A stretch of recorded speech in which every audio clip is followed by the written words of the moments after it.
দর্শক, আমি সমতুল নস্কর আর আপনারা দেখছেন নবরূপে সংবাদ।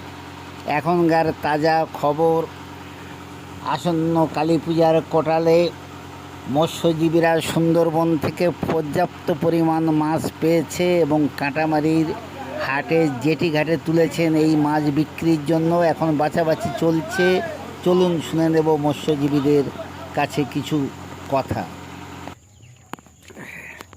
এটা আপনার কদিনের মাছ? একদিনের মাছ। কজন ভাগী আপনার? নৌকা সহ? এটা কি বিদ্যার মাছ না আমাদের মাতলার? আপনার নামটা একটু বলবেন এদিকে তাকিয়ে? আমার নাম রবিরাম সরকার।